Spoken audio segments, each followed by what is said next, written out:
Ça peut être très intéressant. Très intéressant alors doyen Pape Thiaw choisir ci match bii ni def li nga xam moo di 3 milieux ci li nga xamante ni moom moo di ci milieu bi 3 milieux récupérateurs par rapport ak les 2 matchs yi mu def tey boo doon def jàngat ci match bi ak choix bi mu def ci milieu bi ak 2 matchs yi ñu njëkkoon def. xam nga jàngat bi may njëkk a def mooy suñu xoolee sur la liste peut-être des 28 joueurs de Pape Thiaw soo xoolee peut-être 22 wala 23 wala 24 joueurs peut-être ni kan moo jéewul mooy les 2 gardiens. ak éventuellement Boulaye Dia je pense moom ñoom ñoo jéewul. ak le dernier Lamine Camara. ak Lamine Camara ak Ousseynou Niang. waaw je pense que donc ça veut dire que sur les 25 sur les 28 il a utilisé 23 joueurs. ça veut dire que. peut-être les gardiens les 2 gardiens. waaw ça veut dire que ñun suñu banc riche na riche boo xam ne. à telle enseigne que donc Pape Thiaw. à tout moment il peut même fermer les yeux pour choisir ses joueurs. Mais l'autre élément, moi, on a joué avec un milieu à 3. Et quand on nous a expulsés, on a joué avec un milieu à 4. Là, tu vois, le dispositif et l'organisation, c'est le plus important.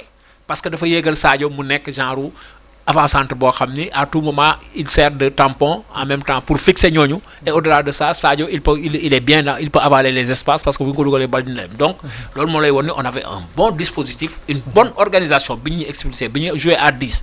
Tu vas sentir, boy, li coach faut avoir une solidarité. Au-delà de la solidarité, mais on a vu l'équipe jouer. Parce que dans au moins transition bi gawon parce que l'entrée de Habib Diarra et de comment dirais-je et de Ibrahima Mbaye a apporté une transition rapide. Parce que tac dañuy dem 3e tiers. Rac. Donc ça veut dire que ça veut dire que quelque part aussi moi je pense que Pape Thiaw tey xam na ni un milieu à 2 c'est un risque alors que quand tu joues avec un milieu à 3 ou à 4 il y a plus d'assurance dans ton équipe et là tu es en sécurité et au-delà de la sécurité tu contrôles le jeu. Voilà. Alors coach ku wax na ko léegi bu bëgg ñu def taxaw ci ñaar ñoo xamante ni actuellement ci 3 matchs dañoo livré lu am solo muy Sadio Mané tey gis nga moo nekk passeur ci premier but bi Idrissa Gana Gueye ki incarne leader bi après Kalidou Koulibaly tey ñoom ñaar ñooñu ban gis-gis nga am ci taxawaay bi ñu am ci équipe bi Sadio aussi tamit ni ñu gisee mu yenn en tout cas ci phase de poule yi li nga xamante moo di équipe bi. Mais Sadio Mané, tout le monde voit que c'est le leader offensif de cette équipe-là. C'est le patron de cette équipe-là. Et je pense que tout le monde est d'accord sur ça. Mais sur l'action individuelle qu'il a déboulée sur le côté gauche, mais il faut être un Sadio Mané pour faire un centre millimétré pour permettre à Habib Diallo de catapulter le ballon dans les buts. Je pense qu'aujourd'hui, Sadio Mané, chaque match nous voit sa classe. Et pour quelqu'un qu'on dit qu'il est Magadna, mais il court plus que les autres.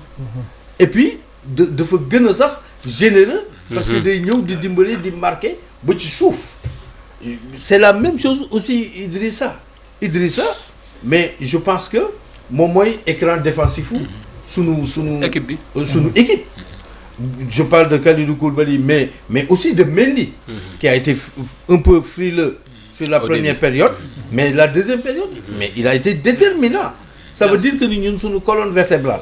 Nous tous des anciens aujourd'hui, nous avons un apport am solo, apport bien xamni, les jeunes peuvent s'appuyer pour aller peut-être mettre les ballons dans les buts ou bien se rassurer. Parce que toujours, lors le Pape Thiaw réussir, c'est-à-dire réussir osmose bobu entre les anciens et les jeunes, mais aussi réussir na benen affaire bu am solo, les humeurs dans les vestiaires. Parce que avoir 28 jours, des jours de qualité, ñen ñi jouer wuñu, nga réussir pratiquement faire jouer 23 jours sur les 28.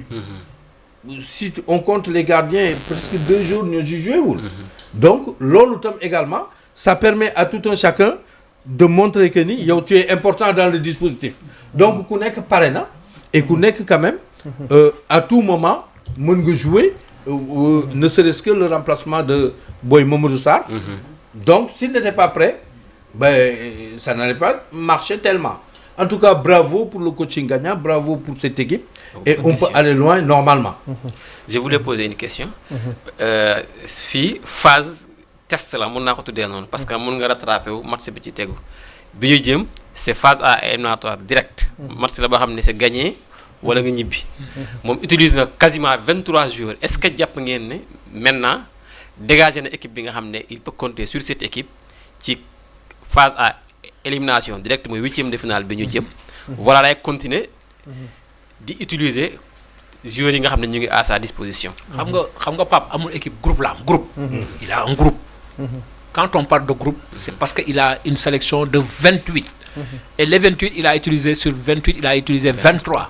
Cela veut dire qu'à tout moment, joueurs, ce sont des joueurs interchangeables. Chacun, au moins, a un rôle beau jeu dans l'équipe. Par exemple, il a pris un risque de changer 5 éléments.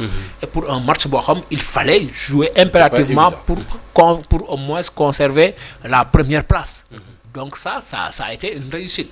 Et au-delà de ça, je pense que moi je pense que si l'on fait par exemple le monitoring en tout cas de toutes les équipes qui ont eu à jouer dans cette première phase en tout cas de la Coupe d'Afrique des Nations, je pense que nous notre équipe moo ëpp la petite moyenne d'âge. Parce que on a combien de joueurs qui pour la première fois foulé leur premier match bari na. soo xoolee par exemple tey ku mel ni Chérif Ndiaye, Ibrahima Mbaye, y en a beaucoup de joueurs yoo xam ni ñoom Ibrahima Mbaye ñoom Chérif Ndiaye ñoom Mamadou Sarr ak yooyu yëpp. Donc c'était des jeunes qui venaient de jouer pour El Hadji Malick Diouf yooyu. Donc ça veut dire que Pape Thiaw aujourd'hui il est en train de travailler sur la relève et la transition, mais de façon douce, mais de façon très intelligente. Donc moi je pense que je vous dis qu'il peut fermer les yeux exactement, parce que si tous les jours sont sur pied, ñan ñoo war a démarrer, ñan ñoo war a xaar. Et aujourd'hui il a fait des changements à un moment très important. Match bi tey ñan ñoo ci marqué ay points pour la suite de la compétition. Match bi tey soo xoolee ku mel ni Habib Diallo il a marqué des points pour la suite de la compétition. Comme Ibrahima Mbaye a marqué des points parce que Ablaye Seck a marqué des points, Habib Diarra a marqué des points parce que soo xoolee ñi dugg ñëpp tey joxe nañu satisfaction. Par exemple Habib bi mu duggee gis ngeen la transition. Ibrahima Mbaye bi mu duggee aussi gis ngeen. Donc Ablaye Seck comprendre que il nous a libéré avec le premier but. Donc cela veut dire que ñun on a un groupe boo xam ni machallah on touche du bois, mais amuñu tey képp ku ñuy ragal mooy li coach di wax ku ñuy dajeel yow yaay xalaat yow nan ngay. au moins mais aussi am na lu ma bëgg a posé paradoxe la ñu ngi reprocher suñu équipe bi inefficacité, mais kan bi boo seetloo suñu attaquant yi quasiment yëpp. ñi dugg yëpp boobu dugal nañ Habib Diallo dugal na Nicolas Jackson am na ñaar, Chérif Ndiaye am na ñaar, Sadio Mané dugal na. Est-ce que loolu aussi c'est pas rassurant pour la suite de la compétition? Je laisse la réponse au technicien. Non, c'est-à-dire boo déggee nit ñi di critiquer ni comment ça s'appelle dañu adrawul. C'est par rapport au nombre de occasions. ratio bi parce que mënoo am 7 occasions. dugal benn wala ñaar. c'est la preuve boo totalisé ci 3 matchs ñu def au moins on a 25 occasions yoo xamante am nañ ko te boo xoolee ni ñu ci dugal. 6 la xaw ma 7. contre Zimbabwe aujourd'hui tey bu ñu leen dóoroon 5. kenn du fi nekk di wax ni dañuy ay Congo. Contre Botswana. Contre Botswana du moins. Comme RD Congo aussi on pouvait. Voilà. Contre RD Congo. Mais c'était 3-0 à la première mi-temps. Donc il ne reviendrait jamais. Et dans ces contextes-là, heureusement aujourd'hui Ablaye Seck a marqué le premier but. boo jëkkee dugal, mais c'est un tout autre match. Donc c'est important de marquer et d'être précis. Pour corroborer ce que coach wax. C'est-à-dire que ñun équipe mënuñu tere am occasion. Équipe ci Coupe d'Afrique bi amul équipe bu ñu mën a tere am occasion. Donc kon mën na yokk ci yow rek ma def benn question rek kon tey le coach jox nañu raison le fait que mu yóbbu 10 attaquants. Non il a eu raison mais c'est-à-dire que ñun xam nga fan la ñuy gën a jox raison ñu ngi koy xaar ci match couperé yi. ci lañ koy soxlaa parce que ça c'était des matchs de poule. C'est match de poule yoo xam ni on a eu quelque part des sueurs froides parce que loo xam ne da nga ko war a dugal parce que am na équipe yoo xam ne soo ci toll ak ñoom. La preuve am na loo xam ne jàng nañ ko leçon contre la République démocratique du Congo dañu raté ñoom ñu am benn taxaw ñu match ni rek ñoom alors qu'on aurait pu ni ko coach waxee en premier mi-temps faire le break dootuñu sax ñëwaat ci match bi. Donc yooyu aussi dañuy tax aussi ñu ci bàyyi xel. Donc je pense que match yi nekk na ay match yoo xam ne ce sont des matchs très décisifs. mooy que ni soit tu marques tu ne marques pas waa ji da koy am taal ko benn ngay daw ci gannaaw ba match bi jeex. Comprendre nga loolu souvent moo ñuy arrivé. Mais maa ngi gis fii gars yi di wax ni je pense on va croiser soit le Burkina le Mozambique ou le Soudan. Je pense que c'est le Soudan. C'est le quoi. Soudan. C'est- parce que meilleur troisième parce que on avait dit que ni bu ñu jëlee deuxième on allait croiser l'Algérie. L'Algérie. mais si c'est bu ñu génn C'est le, premier dañuy c'est le croiser Soudan. ak. D'ailleurs, le match est programmé pour le vendredi, Pour le vendredi 3. 3 Voilà. 3 À 16 janvier. ouais. voilà 3 janvier à 16. dañ ci ñëw alors coach am na ko xam ne aussi tamit ci match bi maa ngi dégg tout à l'heure bi lay kii di laaj muy Edouard Mendy contre la contre RDC gis nañu ni kii bii bi mu xawoon na am leen xam ni ko doon critiqué tey gis nañu ci deuxième période pratiquement moo ñu ci génne. Ouais, mais effectivement c'est un grand gardien kooku moom je pense que ñëpp d'accord nañ ci moo tax on s'est inquiété buñ ko gisee un peu frileux en première mi-temps en première période donc c'est la raison pour laquelle on s'est posé des questions parce que quelquefois peut-être c'est l'enjeu hein quelquefois bon voilà mais à un moment donné il est libéré on a senti qu'en deuxième mi-temps mais surtout que bi ñu génnee Koulibaly mais moom moo fa des moom moo war a haranguer la foule moom moo war a joxe le ton et il a été déterminant sur ses sorties il a été rassurant hein et il a été même sur les clean sheets parce que il y avait des balles de but waaw il y avait une occasion de 1 contre 1 mais ça aurait pas été sa grandeur mais je pense que la balle est au fond donc kooku kenn natable wu ko mën-mënam mais dañuy bëgg moom laay wax quoi au même titre que les défenseurs les milieux de terrain l'attaque personnalité bi moo ci des boo bu la yàlla mayee dara nga am qualité bi ñëpp reconnaître ko mais da nga koy doxe di ko wane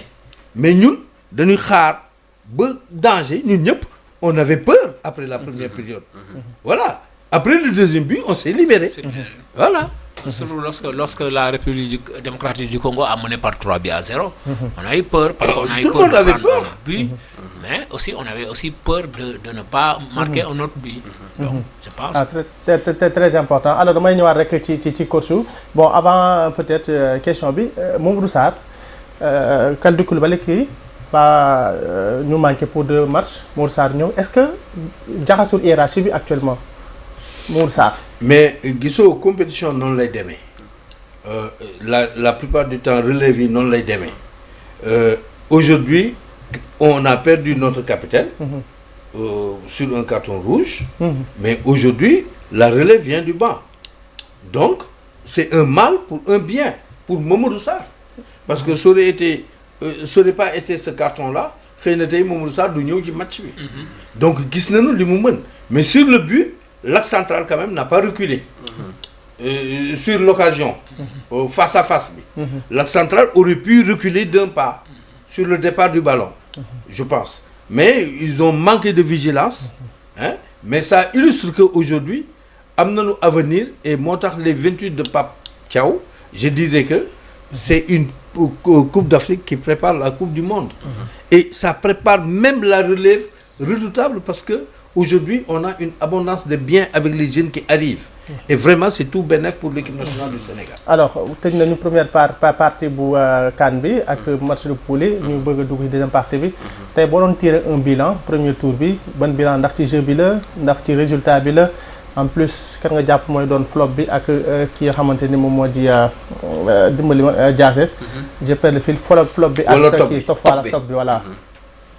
Moi je pense que première partie bi sur le plan du jeu vraiment le Sénégal am na jeu bu fluide sur les premières équipes qu'on avait mis sur pied football bi mi ngi fi équipe bi à un degré moindre on connaît les titulaires vous voyez et vraiment Sénégal am na ci comportement ba quand même bi nga xam ni bon comportement bu ascendant la parce que xaaroon nañu effectivement que ni contre Congo day metti mais xaaroon nañu que ni dans ce groupe là normalement Sénégal moo ci war a génn suivi par Congo ñu respecté ko mais sur ça il faut que statistiques yi wax parce que on a marqué 7 buts on a encaissé un seul but donc aujourd'hui on a un goal différence de plus 6 je pense que il y a aucune équipe qui a marqué autant donc on a surveillé le groupe rien à dire maintenant il y a des points faibles dans cette ascendance là points faibles yi moo doon par moment gis nañ maladresse bi ci première partie bi sur les 2 premiers matchs. Aujourd'hui on a été efficace. Pourquoi? Parce que sur quelques rares occasions nous n'en avons vendangé que benn. mooy action wu Serif Ndiaye. mais si des yëpp gars yi dañ ko def ci biir. donc ba pare on a fait jouer presque l'ensemble du banc. donc 23 sur 28. vous voyez on reste encore à Tanger. donc ba léegi fi ñu def suñuy repère on voit les équipes venir. donc loolu tam avantage la. pour dire que daal que il y a beaucoup d'autres peut-être que j'ai omis entre-temps mais défense bi ça reste solide, l'attaque prolifique, un but. Peut-être bu ñuy améliorer c'est l'amélioration au niveau du milieu de terrain pour que mu gën a fluide. Et je pense que le Sénégal est bien parti en tout cas pour jouer sa CAN. Ah, très bien alors doyen yow tamit ban bilan ngay tiré